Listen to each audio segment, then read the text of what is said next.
Monsieur le Président, Monsieur le Ministre, Monsieur le rapporteur, cher Bruno, mes chers collègues, nous arrivons donc à la fin de nos travaux législatifs sur la proposition de loi qui vise à renforcer le contrôle parental. Et c'est avec fierté que je me tiens sur ces bancs ce soir, car une nouvelle fois, le Parlement français sera pionnier s'agissant de la protection des mineurs dans l'espace numérique. À ce titre, je tiens à féliciter le président de la Commission des affaires culturelles, notre collègue Bruno Studer, pour sa contribution sur ces sujets ô combien importants et qui me tiennent particulièrement à cœur. Votre investissement tout au long de cette mandature, mon cher collègue, nous aura permis d'adopter non pas un, mais 2 textes précurseurs pour garantir la sécurité de nos enfants sur Internet. Et c'est parce que nous sommes tous conscients de l'évolution rapide des usages numériques et des dangers que cela comporte que ce texte a fait l'objet d'un consensus absolu, puisqu'il a été adopté à l'unanimité à l'Assemblée nationale et au Sénat. Il y a 20 ans, Snapchat et TikTok n'existaient pas. Aujourd'hui, ces types de plateformes se multiplient à une telle vitesse qu'il nous est bien souvent difficile d'en suivre le rythme. Mais ce n'est pas le cas de nos enfants qui y ont accès de plus en plus jeunes, de plus en plus tôt, et qui y consacrent une grande partie de leur temps libre. Pour autant, ces plateformes impactent le quotidien de nos jeunes et parfois de manière dramatique. Troubles de la dysmorphie corporelle avec des jeunes obsédés par ce qu'ils considèrent comme des défauts dans leur apparence, cyberharcèlement, accès à des contenus pornographiques, et j'en passe. Le virtuel provoque des maux bien réels que notre société n'ignore plus.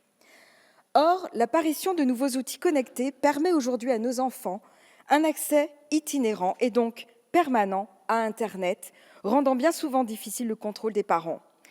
Bien sûr, les dispositions de contrôle parental existent depuis plusieurs années maintenant, mais la multiplication rapide des outils connectés entraîne également une multiplication des interfaces de contrôle parental, dont les fonctionnalités et les caractéristiques diffèrent.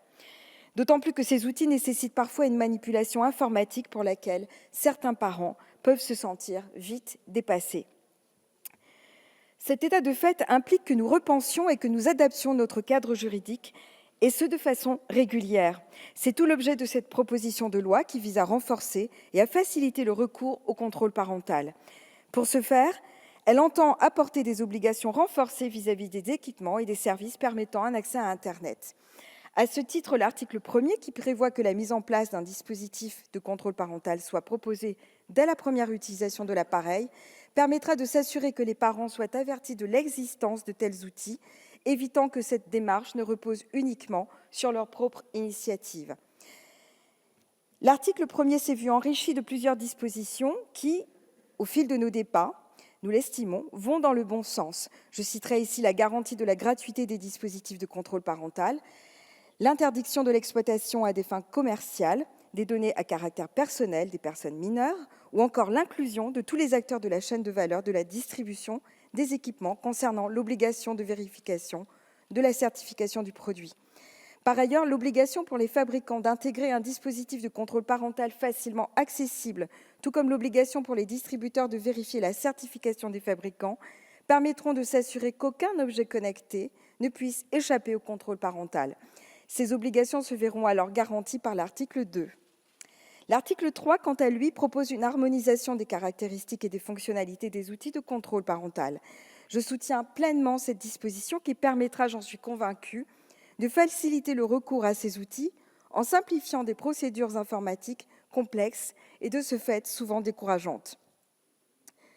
Enfin, l'article 3 bis, introduit lors de l'examen au Sénat, conditionne l'entrée en vigueur du texte à la réponse de la Commission européenne s'agissant de la conformité de cette proposition de loi au droit de l'Union. Cette disposition permettra de répondre aux inquiétudes des sénateurs et me semble de ce fait tout à fait cohérente. Mes chers collègues, s'il est du devoir des parents et adultes de prévenir, d'alerter nos enfants et nos jeunes des dangers du numérique, il est du devoir du législateur et de l'État d'accompagner ces évolutions. C'est tout l'objet de cette proposition de loi qui place une nouvelle fois la protection des enfants au cœur de nos préoccupations. Et le groupe MoDem et les démocrates apparentés s'en félicitent. Rappelons-le encore et toujours, ce que nous construisons aujourd'hui pose les jalons du monde que nous voulons transmettre demain. Préservons dès aujourd'hui les adultes de demain. Je vous remercie.